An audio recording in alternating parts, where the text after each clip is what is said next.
Hello, strong people. Week 3, day 4 of Battle at the Bridge. Oh my God, excuse me. All-American Pro-Am prep. It's event day. I'm going to do some squats. I'm going to feel out the squats. So, squats have been irritating my back. And I don't want to push those and make something worse, because I don't exactly know what's wrong, but it's been since week 1 back doing squats regularly, and I've had my upper back, like in between my shoulder blades, kind of near my right shoulder more. It's just been really odd. It almost feels like when I pop a rib out and it's hard to breathe, but it's not quite that. And then my rear delt has been bothering me too. I think those two might have something to do with each other. That's what my coach thinks. So I didn't think about that, but that's a good point. It could be. So I'm going to at least warm up for squats. I'm not going to push it because I'm going to save it for yoke, because I do have yoke today. So I don't know if it will bother that. And if it does, I'd rather bother it on yoke than on squats. So we'll see. But we got supposed to have bag toss, but it's raining. If it lets up, I will throw a little bit, but I don't think it's going to. So we got, what else do we have? Yoke, sandbag, runs. I don't know exactly, but we're training for a long distance carry, so it's going to be something like that. And then, like I said earlier in the week, my buddy's coming over, so he's probably going to do all these events with me because we're both doing Battle at the Bridge. I'm going to see if he wants to do the pin hold. Or no, that's not at Battle at the Bridge. Never mind. He'll probably want to do arm over arm. I might throw in some extra arm over arm instead of sled drags, maybe. We'll see. We'll see what's going on. So I'm going to get warmed up and get into squats before he gets here, because I don't think he's going to squat, but I'm at least going to see if this feels right. So see what happens.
Get it back, or else that fucking is gonna suck having to get it back down here. All right. So, good training day. Really good training day. My buddy, he doesn't have access to the strongman implements like I do up here. And the nearest gym to him that has them is, I think it'd be 580, I think. And they're still probably an hour or so away. So, he came up here to get some familiarization done. He's got the strength, but when you're doing new implements or stuff you haven't done a lot before, it just makes sense to do them, to feel them out. It'll help you build some confidence. So he did comp weight on a lot of stuff today. And it all looked pretty easy. So that's really good this far out. Yeah, not much else to say. He does a good deload this week. Or he should. And then work his way back up another 2-3 weeks deload, and then 1 or 2 more weeks, and then we'll be at the show. So he's on track. I also had a pretty good training session. I did squats. I said I was going to feel my way out as I went up. I ended up getting up to 4 plates on squats, front squats, to a high box. I went a little bit higher on the box than I probably would normally, just because I was like, I don't know I want to make this feel pain-free, or as close to pain-free as possible if I can. And so I kept the box pretty high, worked up to 3 plates and a 25, and I was like, all right, this might be it. We're kind of pushing it now. This is usually where things start to hurt, because my old upper back has been bothering me for squats for 2 or 3 weeks now. And I wasn't sure how it was going to feel. So I was taking it slow once I got to 3 plates, and I was like, this still feels really easy. I don't feel anything. Do I want to keep it that way, or do I want to push it a little bit more and go up to 4 plates? Well, I went up to 4 plates. I got it done for a couple sets. No pain. Moved well. I can definitely tell I haven't had that kind of weight like on my chest or back in a little while, because it felt a little heavy. I'm not going to lie. Not super bad, but like I can tell if I come back to this next week and I go heavier, I'll be ready. You get the CNS feeling a little bit more primed for something like that. So very happy with that. That's progress. No pain. It's a good thing. Hopefully that stays that way for presses on Monday. We'll see. And then we moved on to yoke. Yoke was okay for me. It's 70 feet we have to run it for the regional, the battle at the bridge. And I don't have a 70-foot runway here, of course. So I measured it out. I did 35 down, 35 back, which I think is harder than a 70-foot straight shot, because dropping it and repicking it is generally harder, especially when you're trying to be fast. Plus, in this situation, I think it's almost better to train that way, because at the start of the yoke run for this show, you have to run in. So you're behind like a 5 or 10-foot mark. It'll be competitor ready, judges ready, go.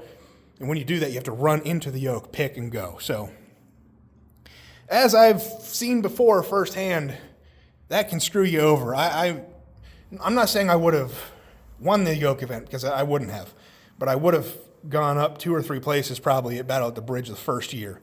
I picked the yoke, took 2 steps back, and I just got blitzed by my buddy, which is my own fault. I didn't, bad pick. That's all there was to it. So I got to prep that. That's still on my mind. So that could be the separator there.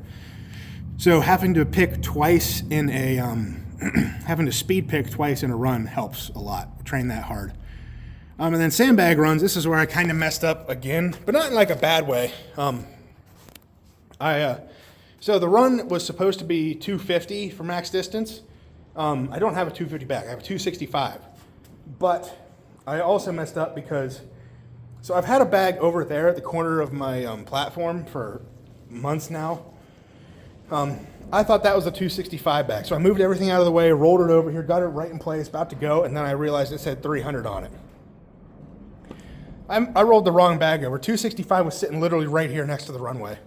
So I'm like, nope, I'm doing this. Whatever it is, I'm doing 300. I put it here. I got to do it now. So I did a pretty easy 140, 150-foot-ish run. I did make a mistake, which it's the only issue when it comes to a lighter bag. A lighter bag you can pop up on your chest kind of easier. Well, when I popped it at the start, it came down on my chest, and it knocked the wind out of me a little bit. So halfway down that first stretch of run, I had to pop it again a little bit and try to rebreathe as it left my chest a little bit. So there's a trade-off to that. Like, 1, I'm not going to pass out because now I can breathe. But 2, I could lose positioning on the bag by repositioning it. But it was okay. I did a pretty easy 150-foot run. I'm upset at myself for not going full distance, but I don't have a good excuse for that either.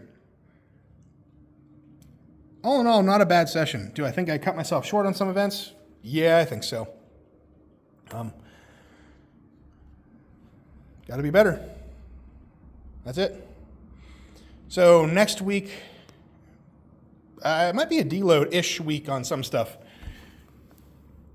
No, maybe. Next week is week 4, so I think 5 is my full deload. I don't remember. We'll see. We'll find out next week. We'll worry about that on Monday. So until next time, go out, get strong, stay strong, and I'll see you guys in the next one. Peace.